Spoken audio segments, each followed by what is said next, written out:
Did you come across the Krays as well at some point? Yeah, what happened was Charlie Craig at 12 years, and he ended up next door to me. Yeah. And everybody was like, oh, one of the Krays and that.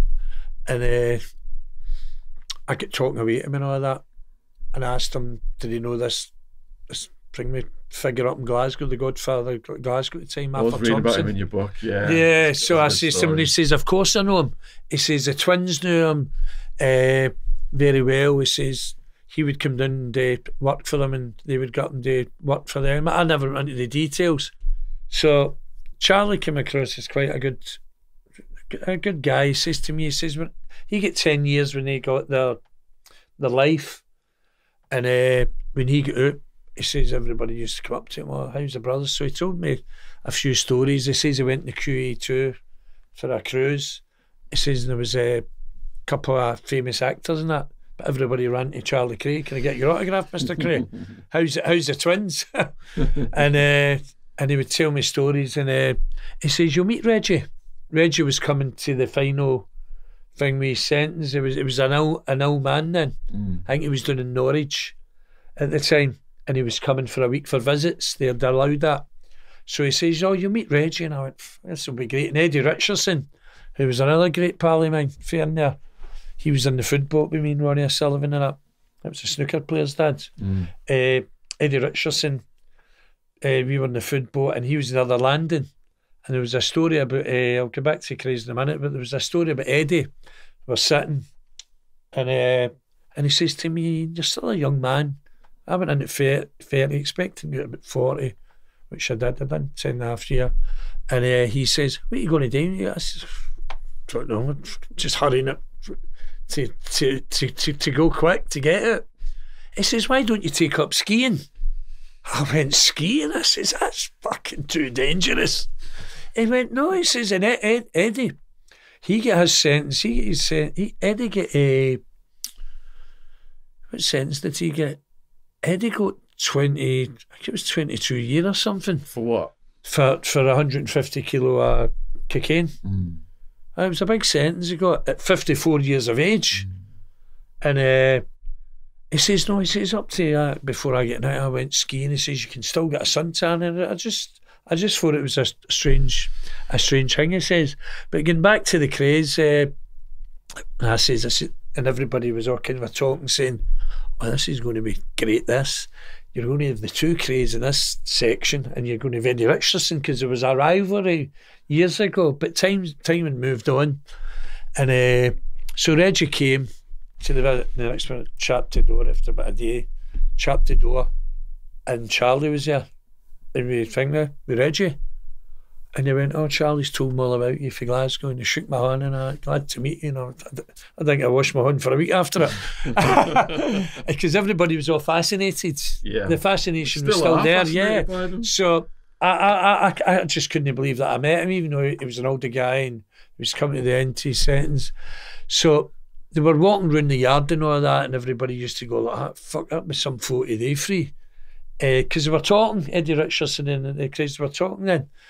And so I says to Charlie, to Reggie Kray, I was sitting one day having a cup of tea, and I says, me and you have got something in common. And he says, what's that, Ian? I says, we're Mammy's boys.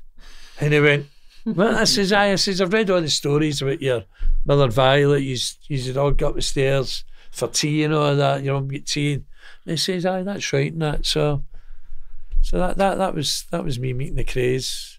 Eddie Richardson. I actually went to see Eddie Richardson about 15 years ago, and I rushed up the road. I was going to this Archie's nightclub at the time. I was taking eckies and all that, you know what I mean? Yeah. I know you've took them yourself. Ecstasy. I know your story, Shaun, you know what I mean? You get 6 years in Arizona and the Sammy Bull hanging all that, and I found it fascinating. I read your first 3 books, The Hard Time, The Prison Time, but yeah. I see you've got the Two Tonys you'd mentioned, Dame, in it. I've brought you a copy. Have you brought me a copy? Yeah, brilliant. yeah. And I've saw you've done one with Pablo Escobar. You've done great, mate. He was a mama's boy, Escobar. His mama even said he had mama-itis. Well, see the Pablo Escobar thing, I just watched it on Netflix there. It was about 90 episodes and it was subtitles, and I could have watched another 100 here. El Patron de Mal, Lord of Evil. I'm fascinated with that. But I read. Can I show something? Yeah, go for it. No, your books and that, and I find it fascinating when you were a stockbroker, you were doing well, and you get into the East scene and that. Yeah. And so you were getting on porty and you were doing well, and yeah. But the bit that fascinates me is the Sammy Bull Gravano. Yeah. He's supposed to be in witness protection. Yeah. And is it not been that he was running another crime gang or something? So they gave Sammy the Bull a pass to testify against John Gotti. Right. They put him in witness protection in Tempe, Arizona, which was like the party central place where I had my best mate Wildman live in. Yeah. And we set up this ecstasy ring. Well, we got in there before the Bull though, and we like locked down the local scene. We were involved with local people. They supported us, provided information. That's how I built my bouncers.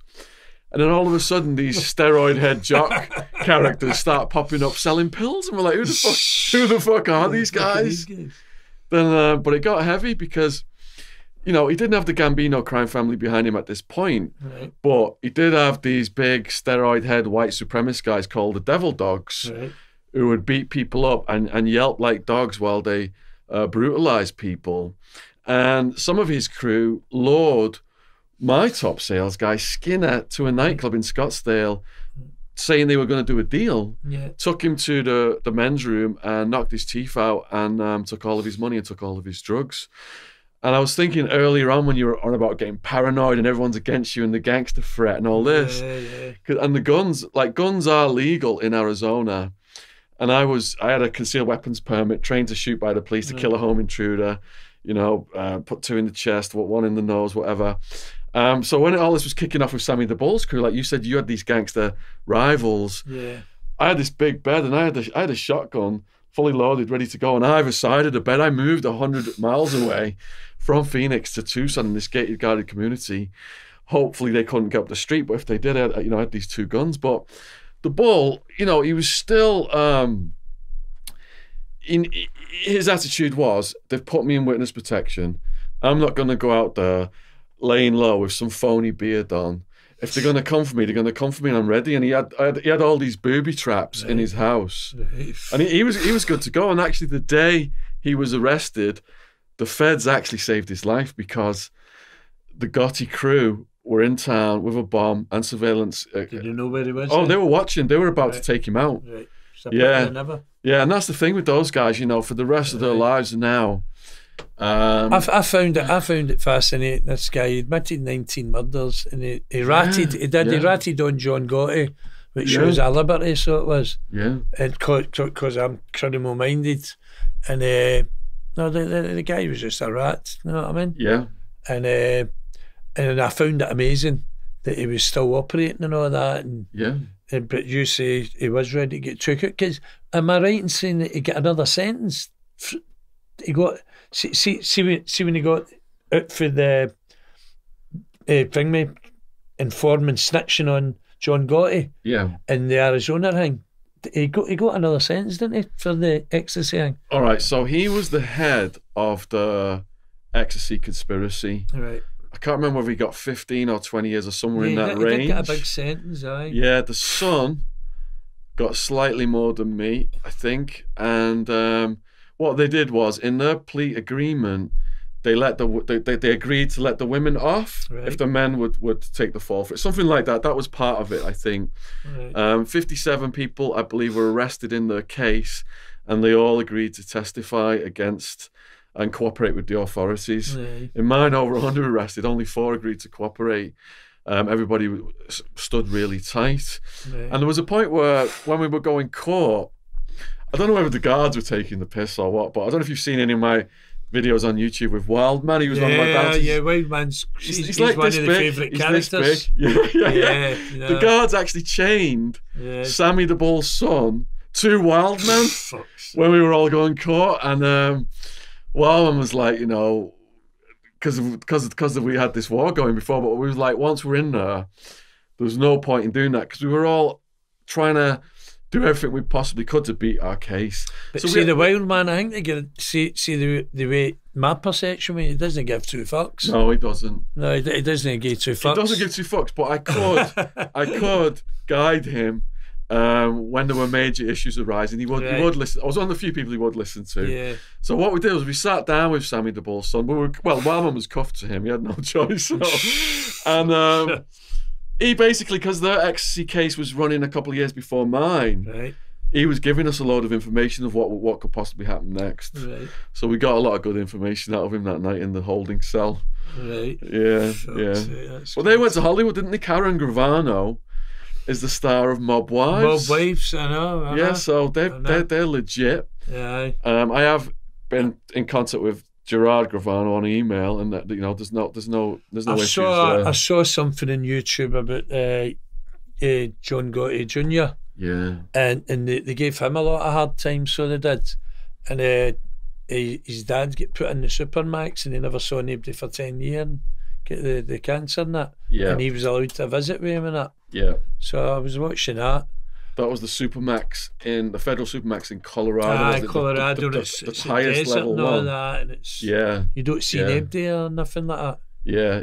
They very rarely get to see anything in there. That's Sammy the Bull. I just thought he was a dirty snitch. You know what I mean? For doing that on him. Yeah, he was the highest ranking member of the mafia to turn informant at that point in time, and a lot of people then thought, right, well, if the Bull's gonna snitch, we're gonna snitch. Yeah. And a load of people ended up getting life sentences, and that's why people are still inside now because of what he said. So they're going to be looking over their shoulders for the rest of their lives. You saw what happened with Whitey Bulger. Aye, he just done him in, didn't he? He came in. Yeah. He was sitting in a wheelchair, and even though he was 80 odds to get done, he moved to another facility, didn't he? Yeah. And they just done him right, and it was a guy for the mafia that done that. Well, that's it. I mean, he fed information to the FBI about the mafia. He was doing that for years, and his brother was a mayor or something like that as connected. well. Yeah. So at that time, he had his crime empire. He was getting info on people, and it's not too late to get killed. He get killed. What, he was 88. You never know why that stuff's going to catch up. Yeah, I know.